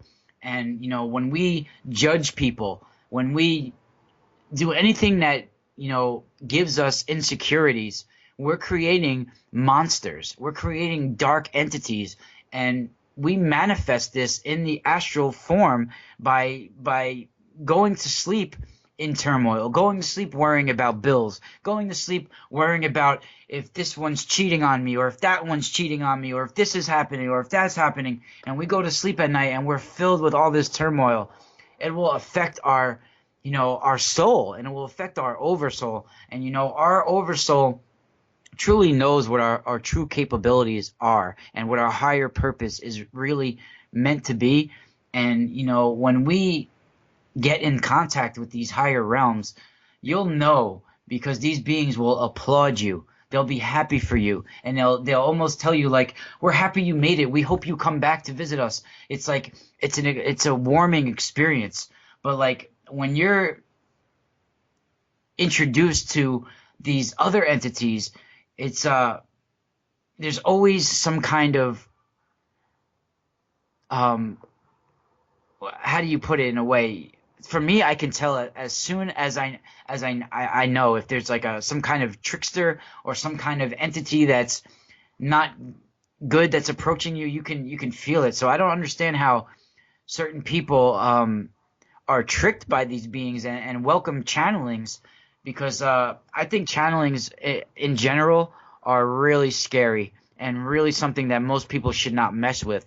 And I don't really like to mess with that kind of stuff, because I feel like you'll never know what truly is coming to you and what you're opening yourself up to.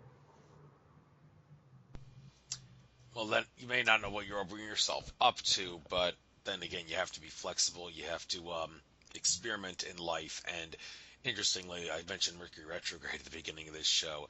Even though there are certain things that well, they claim you should not do in a Mercury retrograde. I mean, you have to, because life comes at you and you're forced to sign that contract or something. Just make sure you read it over carefully, and also you so you know to do that. But in regards, one thing, a good thing about Mercury retrograde that they say you should be willing to do is be flexible, experiment. Don't be afraid to do that. Just because you got to be cautious about certain things doesn't mean you shouldn't be flexible, and you need to be flexible during certain Well, well, times. well. I don't think it's appropriate to be. I'm just saying flexible with channeling entities. I don't think that's something people should be messing with. I think. Okay, okay. Um, well, that being said, interest. I see this thing on your site here. Fibonacci forum doesn't really seem to have a lot here. I looked at it, but I couldn't really seem to find anything. Are you Yeah, working on this that's where I'm page? gonna put articles on. Yeah. Yeah. Okay, but you do obviously see some significance behind Fibonacci with the spiral that you put there.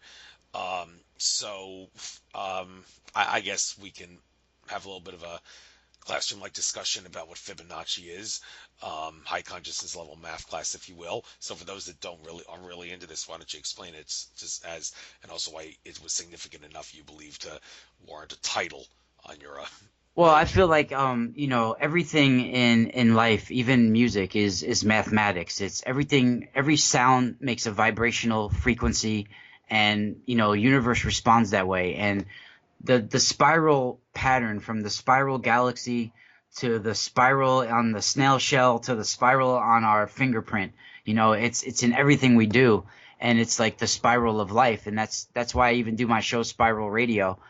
And you know it's even like the spiraling vortex. When you tap into the astral realms, it spirals, and I've always been fascinated with the whole Fibonacci concept and the whole spiral. So like when I was gonna do a radio show, the Spiral Radio was like a no-brainer for me.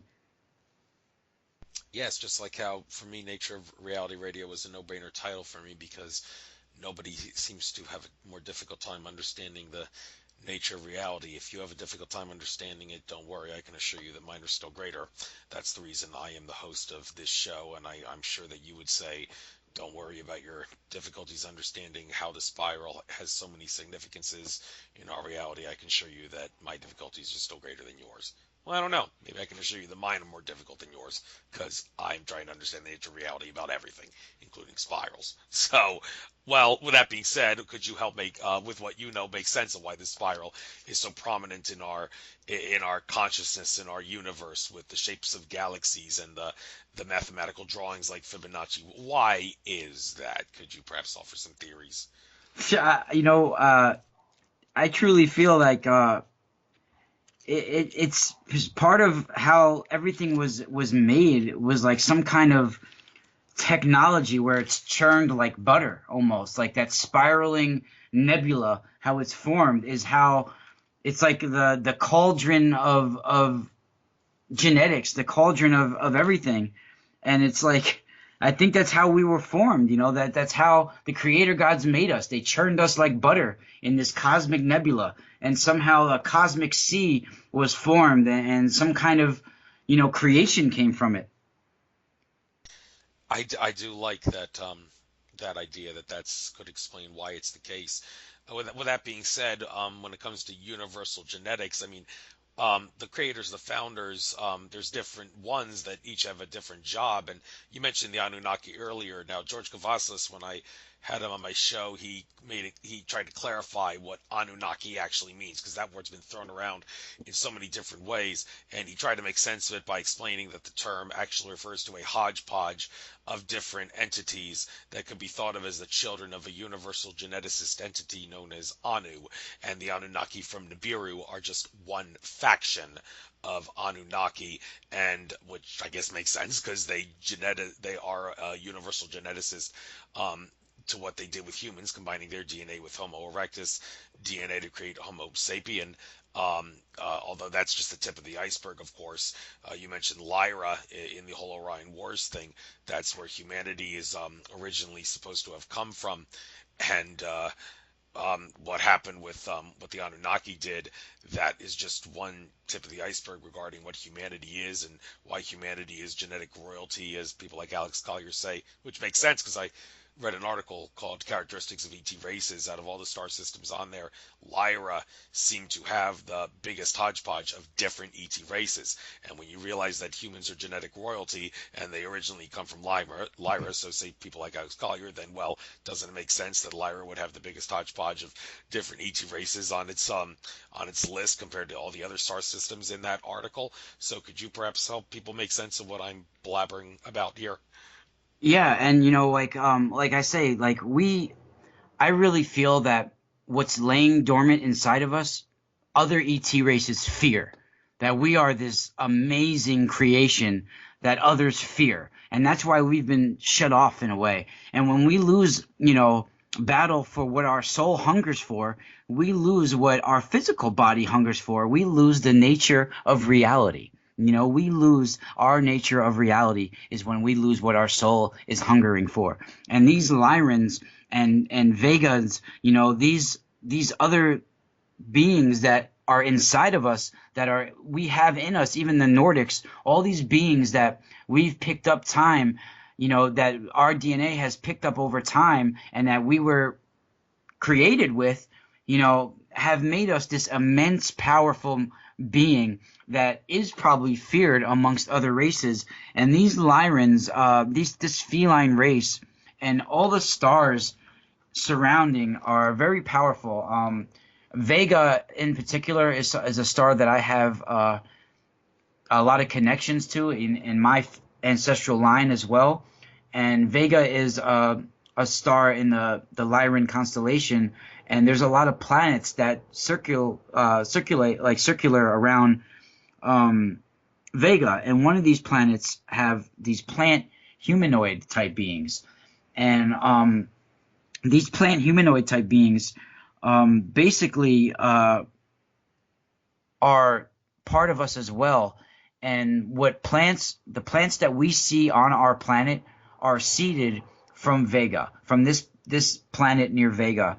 And everything on our planet has been put here, terraformed, seeded, and we are related to, well, especially in my ancestral line, we have connections to these plant humanoids, and we have connections to plant spirits, which is in this Lyra constellation. And the other day, actually, I did a video about this not too long ago. I got in my car, and immediately I had to move the two cars out of the way that were in my driveway to get my car out in the morning to leave for work. So I started my car first and went to go move the other cars. And right when I started my car, I felt a weird presence in my car. It was just something felt off. So I started the car up. I moved the other two cars, and I went to move my car out of the driveway. So I went and sat in my car, and I felt so cold. And then I put my hands on the windshield. I mean, on the steering wheel, and they felt really hot. My hands started like really getting really hot on the steering wheel. And I looked up into the rear view mirror, and I saw this, like, just for a split second, I saw this like elongated skull type being that was grinning at me like with a smirk, and he had a snout almost reptile like, but gorilla like as well, and with a longer head, and he was like grinning at me real evil, like gritting his teeth. And then I looked back down at the steering wheel and looked back up, and it was gone. And then all of a sudden my hand started burning on the steering wheel, and I looked back up into the rear view, and I saw this, like, you're gonna laugh when I say this, but it was like it looked like Fabio, like a dirty blonde-haired, good-looking guy, kind of, right? And his hair was like dirty blonde, and he had like flames rising from his shoulders. I only saw like from neck up, and it looked like flames were rising from him, and my hands were burning on the steering wheel, and it, like, I looked down at my hands again, and I looked back up in the steering wheel, and it was gone. And like, but that feeling was in the car, like it was freezing in the car, but my hands were burning. And then I got out of the car like in a stupor, and I walked, towards the front door to go back inside for a second. And I walked past the rose bush that I planted several years ago. It's a big, huge rose bush. They're called knockout roses, and they got these huge thorns on them. And so I walked past this rose bush, and I hear in my head that, we are the the warriors of the plant species, and that we sent him to protect you. Like that somehow my connections to these plant humanoids in Vega, that the rose plant is the symbol for their warrior type beings on their planet and their protection beings, and somehow the rose plant is connected to that blonde haired being in the car. That's the feeling that I got from it. And I thought that was pretty interesting to share. Well, that's not the craziest thing I've heard people talk about, so I'm not laughing at all. But okay, I just laughed now. But anyhow, with that being said, you talk about plant-based. It's interesting how Tolek, in a video he did back in the day, talked about how some starcraft was coming from Vega, the star system, not from a plant-based species like that you talk about, but from a mineral human-like species. Like they look like anthropomorphic humans from an outline perspective, but their bodies are comprised of rocks and minerals. And when they're talking, it sounds like minerals churning. If you were to churn rocks and minerals together, Well, and does they that look at resonate it. with you? They look at it, yeah. Well, they look at it. This plant species that I'm talking about, they look at it like this: that basically we're kind of slaves to them in a way. That we have their DNA, but we're their caretakers. We need plants to survive. They don't need us. And by us ingesting them, it's like them colonizing us and colonizing our bodies, the way they colonized Earth. So by us ingesting plants and having to take care of plants and use them to survive, we need them and they don't need us. And they look at us like we're slaves to them in a way, and that they're colonizing us and our planet. Okay, but you don't know anything about this mineral-based species that I'm talking about, that Tolek referenced, that also comes from Vega, or do you know anything about Well, them? the ones that are, I've heard of somebody saying the ones that are, see, the plants are mineral based in a way, but they're also meat eaters. People don't realize that all plants are meat eaters. When a plant dies in the forest or a body dies, the roots absorb that body, and then the body grows in the forest with a new plant or a new tree. So it reemerges. So I don't know if they're talking about certain beings that are like this that can reemerge, and or they're actually a species that are made from minerals. All right, well, I'll just leave it at this and say watch Tolek's video from it back in the day where he talks about the spacecraft from Vega that was coming, that was made by these mineral-based, human-like but bodies comprised of Was minerals. this spacecraft though? Was it seeding things on our planet, or was it just It was just passing by, passing through? powered by some nuclear fusion type fuel source of sorts. And Tolek mentioned something about the movie Contact in his video, saying how it's interesting. Contact talks about this, and maybe I Huh. don't know whatever. But anyhow, you mentioned Vega and how it's relates to you strongly. Could you perhaps tell us the significance behind the fact that in maybe about 12,000 years or so, because of precession of the equinoxes, Vega will eventually be the new North Star, not It'll be Polaris? the pole star. Yeah, it'll be the pole star in about 14,000 years, right, or something like that. 12,000, 14,000, maybe something like that. Yeah, What's the yeah. significance of that? I Why? think I think that that's when they're be able to return to their planet as well. That they've been chased away from their planet, and that in 14,000 years, when it becomes the new pole star, that they'll be able to return to their planet.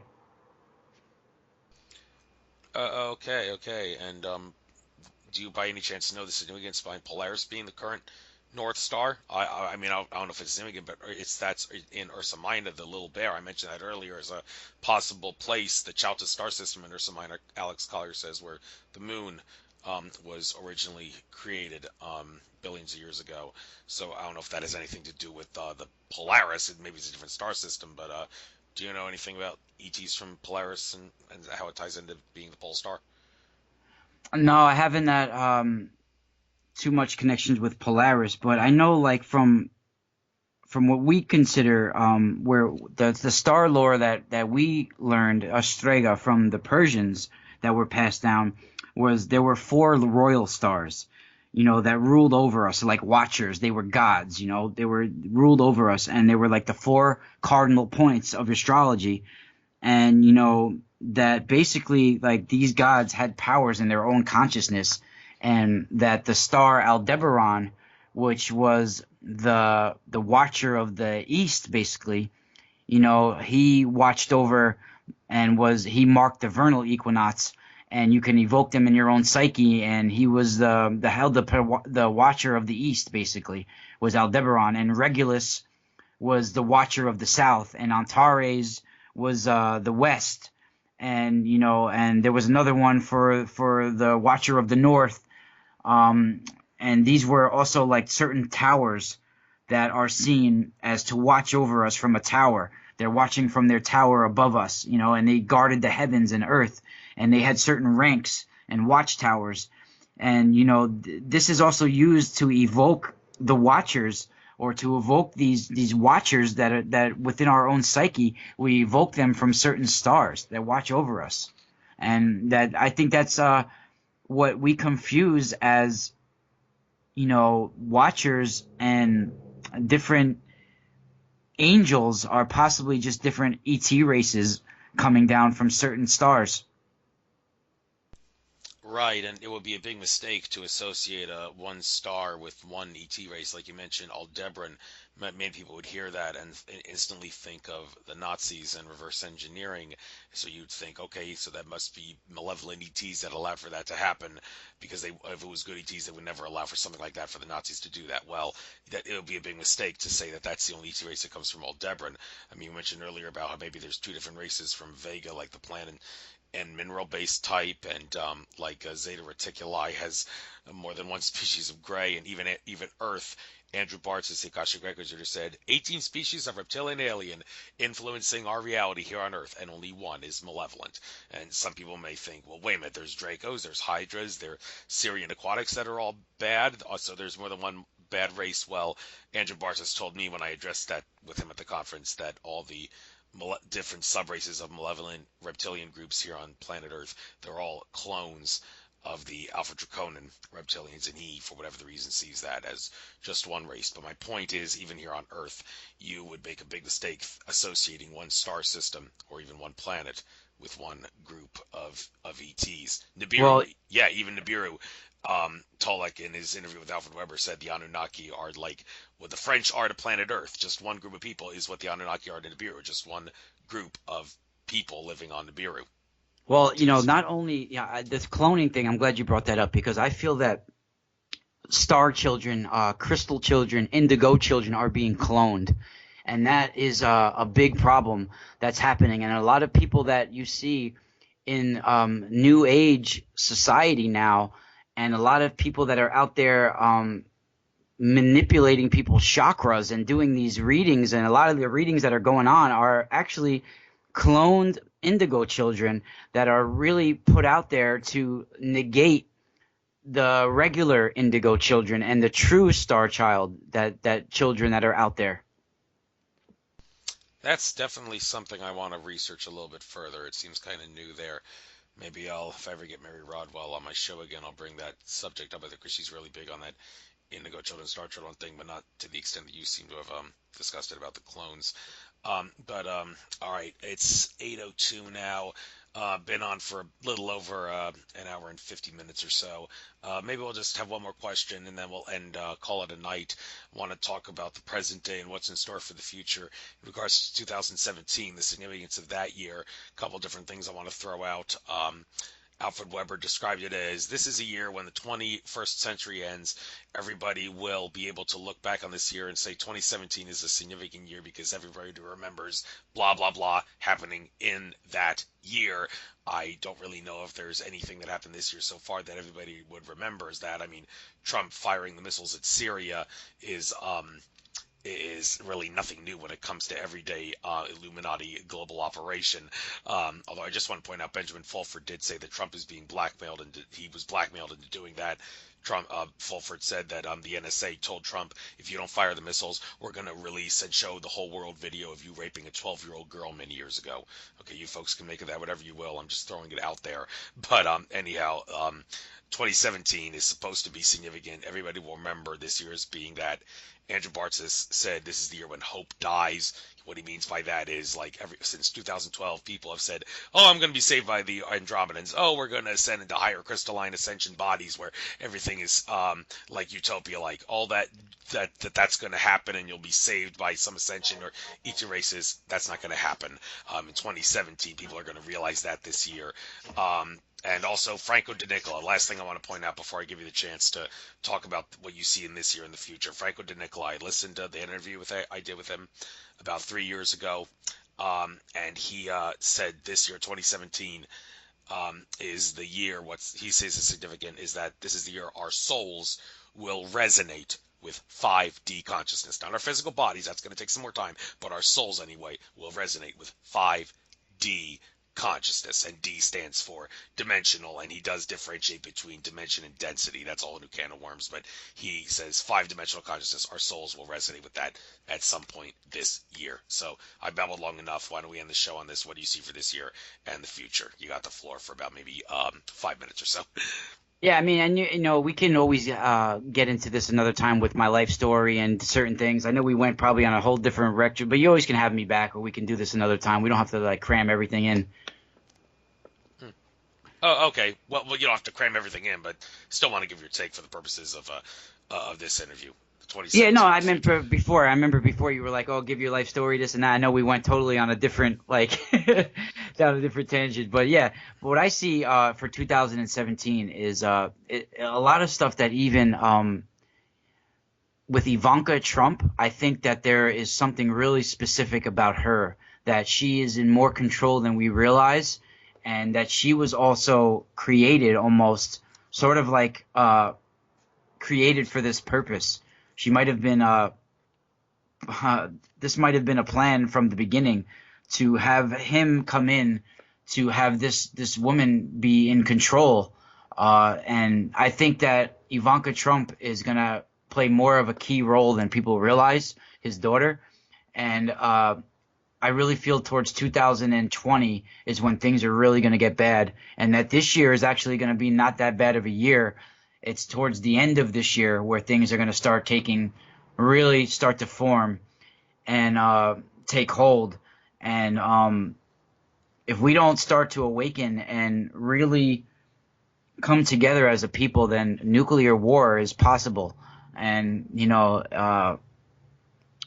Trump shoots from the hip, man. He's a businessman. He takes risks, and he's not. I don't think that he has a problem pulling the trigger, but I think that we should be living in a free will zone. This is supposed to be a free will zone, and slowly we have lost our free will in many ways.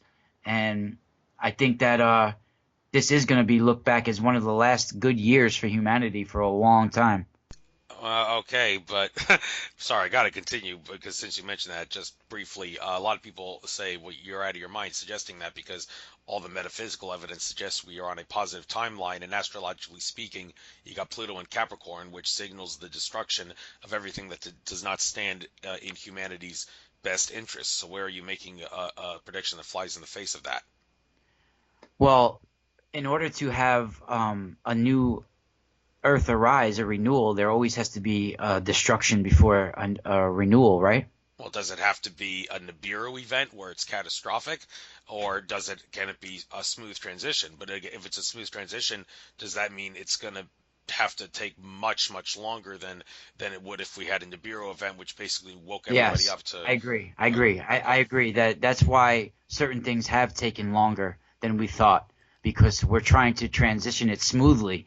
But I feel there is catastrophes that are you know that have been taking places and will continue, that will probably come to a head towards 2020, like the destruction of the dollar bill. Not that that's a bad thing, but slowly there will be chaos in the United States. Yeah, I've heard some people talk about that. Cliff High, the Webbot guy, said that hyperinflation he expects from his research to happen early this fall, after the That's what I'm summer. saying. Towards Yeah. the end of this year, we'll see some big problems with economics in the United States. All right, all right. Hopefully, the gold-backed currency will get installed to mitigate that problem, and then maybe there will be like a 10 to 20 year transition to eventually using no money at all, but people need Yeah. to get off their butts and start giving a little to get a little, and get a little to give a little. You got to balance service to self and service to others. Although I will say that I think you should be more service to others than service to self. Well, I mean, there are exceptional cases, maybe during certain alignments. If you use astrology as a map, you want to focus more on yourself than you do others. I realized that when the month of March, missed a lot of conferences I really wanted to go to, couldn't afford to go to them. But in the process, a lot of things happened that helped me improve myself, and that was a time to work on more service to self than service to others for me, I guess. So it all depends on what hits you in life. But with that being said, do you want to get out anything that you like in the last couple minutes before we call it a night? I just want to thank you for having me on, and I know we probably jumped around a lot, but I appreciate it. Maybe we can have you on my show sometime as well. That would be lovely. And yeah, when I first did this show on Blog Talk Radio, I kind of had a resolution of never have the same guest twice, always inviting different guests on every week till the day I die, because that's the most impartial, informative way of doing a radio show, I felt. But ever since I gotten off that, I've kind of stopped that mentality. Had a couple of people on more than once, and I don't see why I can't do that with you. It all depends on how many other people are out there, other fascinating individuals, and what stories I hear that they have to tell, that kind of determines whether a previous guest will have another chance on, because I do try to keep a lot of people, get a lot of different people on the show, and that's why. Well, I appreciate it. If you have me on, you have me on. If not, I appreciate the time, and I thank you. All right, and it was a pleasure having you on, and yeah, I will, I guess, relative. No offense to my other previous guests, but compared to my other previous guests, I guess you are more on the list of more likely to have as a guest on the show again, because you've got a lot more other valuable information to put out there, as evidenced by what you said on Rex Bear's show and my show as well. So, and yeah, I think you've inspired me to want to listen to your show as well, even if you can't get me on because you feel that there's other people more worthy than me, and I won't take offense to that. No, we'll get you on. We'll Oh, definitely get oh, you on. That's no problem. We okay. have great guests on there. We'll definitely get you on for sure. Anytime, just call me whenever you're ready, and I'll hope to hear from you, and maybe we can chat on Facebook and as the time goes on, because you were my friend even before I invited you. Yeah. All right, Yep. take You care got it, now. buddy. Thank you, Andrew. Like, Take bye care. bye.